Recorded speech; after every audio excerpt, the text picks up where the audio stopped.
Two lakes, same chain, both connected to West Okoboji, both priced way below West Lake. And if you pick the wrong one for how you actually live, you're gonna know it by the 4th of July. If you've been doing any research on the Iowa Great Lakes, you've probably come across Upper Gar and Minnewashta. They show up in the same searches. They're in the same part of the chain. They're both significantly more affordable than West Okoboji. And they both give you access, at least on paper, to the same connected system of lakes. So most buyers look at them side by side and assume they're basically the same option at different price points. They're not. These two lakes attract completely different buyers. They have completely different property types. They feel completely different on a summer afternoon. And the boat you own or plan to own might actually determine which one works for you and which one doesn't. Let me show you exactly what I mean. To understand Upper Gar and Minnewashta, you first need to understand where they sit in the chain. West Okoboji is a crown jewel, of course. 3,000 acres of blue water. East Okoboji connects to West Lake and runs north towards Spirit Lake. Then, south of East Okoboji, the chain continues through a series of smaller connected lakes. It's Minnewashta, then Upper Gar, then Lower Gar, before reaching Arnold Park and the outlet. These southern lakes are what locals call the South Chain.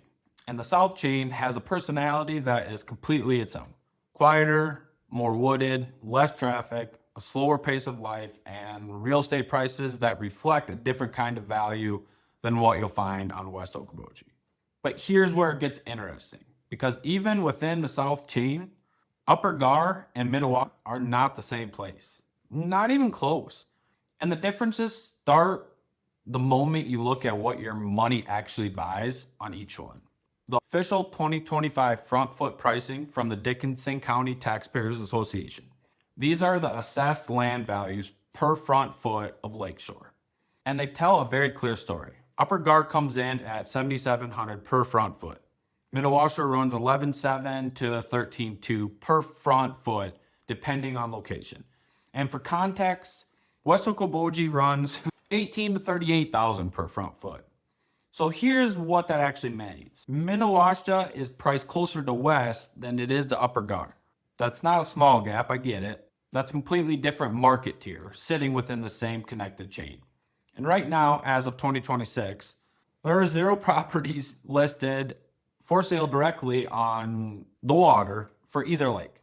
Inventory on the South Chain, it's that tight. When something does come up on Minnewashta, it moves quickly. Locals know the value, and the pricing reflects a lake that purchases above the size. Upper Gar at $7,700 per front foot is the more accessible entry point. But accessible doesn't mean inferior. It means the buyer who ends up there has a very specific lifestyle in mind. And usually it suits them perfectly. So what does that lifestyle actually look like? That's where it's going to get interesting, because properties on each lake tell you everything about who lives there and how they use it. Pull up to Upper Gar on a summer morning, and here's what you're going to see. Mature trees, established yards, screen porches facing the water, the old classic 1950s and 60s wood-sided cabins sitting right next to custom year-round builds that someone put serious money into. Upper Gar is what happens when a neighborhood grows slowly over 60 years and nobody tells it what to do. You'll find independent single-family homes, legacy cabins that have been in the same family for 3 generations. You'll find a $200,000 fixer-upper cottage sitting 50 feet from a $1.2 million custom-built home. Because there are fewer associations on Upper Gar, people do their own thing. The architecture is quirky, the lots are private, you have your own yard and your own shoreline. It feels established, a little unpredictable in the best way possible. Now, pull up to Minnewashta, different feeling entirely. This is a resort town, more densely developed, newer construction. Most of what you see went up in the last 20 to 30 years. Lots of condos, townhomes, planned communities. You're going to have shared dock systems that accommodate dozens of boats at once. Uniform landscaping, attached garages, the kind of place that feels organized and intentional. Minnewashta has campgrounds on its shores. Orr's Campground and Minnewashta Campground sit right along the water. Sawmill Park is on the north edge. It's an active social community-oriented lake. You're more likely to share your dock with a dozen other families than to have a private stretch of shoreline. If Upper Gar feels like a quiet wooded retreat, Minnewashta feels like a vibrant lakeside neighborhood where something is always going on. Neither one is better, but they're genuinely different. And the buyer who thrives on one often wouldn't be happy on the other. Here's the question most buyers never think to ask, and it might be the most important one in this entire video. What kind of boat do you own? Hey, quick pause. If you're seriously comparing lakes in the Iowa Great Lakes area and want to see what's actually available right now across a full chain, I keep an updated lake home list in the description. It covers everything from West Okoboji down through the South Chain. Totally free, no strings. Just go click on the link. And drop a comment. Are you more of an Upper Gar quiet retreat person or the Minnewashta social community person? I'm genuinely curious. There's no wrong answer, and I literally use the answers to take a real life data away from this and be able to put it in my other videos.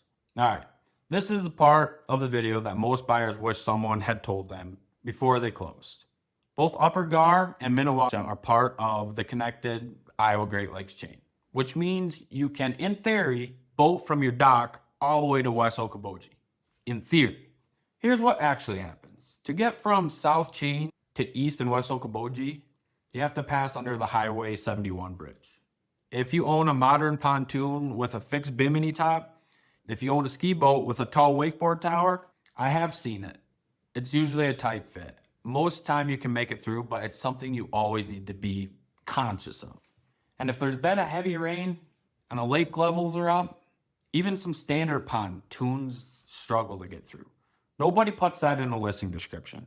Beyond the bridge, getting from Upper Gar to open water on West Okoboji, that takes 20 to 30 minutes by boat. You idle at 5 miles per hour through Upper Gar, because it has a strict 5 mile per hour speed limit. Then you move through the channel into Minnewashta, then through the long thoroughfare under Highway 71 onto East Okoboji, then across East Lake before you reach West. It's a scenic ride, genuinely beautiful, cocktail in hand, I'm on a calm. There are worse ways to spend 25 minutes, let's just put it that way. But if you forgot something at the house, well, you're not running back real quick. And here's one more thing. South Chain will teach you by late August. Upper Gar and connecting channels get shallow and weedy. As summer goes on, if you're running a deep drafted fiberglass boat, big old cobalt, surf boat, you'll be constantly pulling up sand and vegetation. And on Minnewashta, near the bridges, where boats are converging from 3 directions at once, the wakes bounce off the seawalls and create what locals call a washing machine effect. Rough on small boats, manageable on pontoons.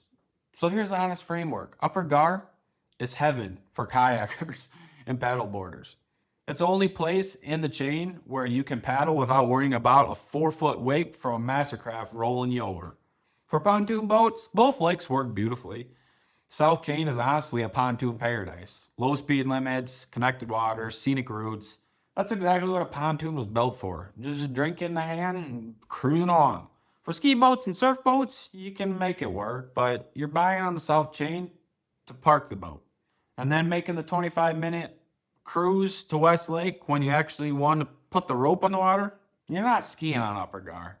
You're not getting a clean surf run on Minnewashta. The lakes are simply too small and too slow for that. Understanding that before you buy changes everything about which property makes sense for your family. Bottom line, Upper Gar and Minnewashta are 2 different lakes that attract 2 different buyers. And knowing which one fits your lifestyle and your boat before you buy is the difference between loving your property and just tolerating it. Whether you're looking at the South Chain, the West Lake, East Lake, Big Spirit, heck, Center Lake, or you're just figuring out whether the Iowa Great Lakes area is the right move for your family, call or text me, book a strategy call. All my contact info and the free lake home list are in the description below. Now that you know how South Chain actually works, you need to see what Big Spirit Lake has to offer, because the answer might surprise you. It's exactly what we're going to break down in this video right here.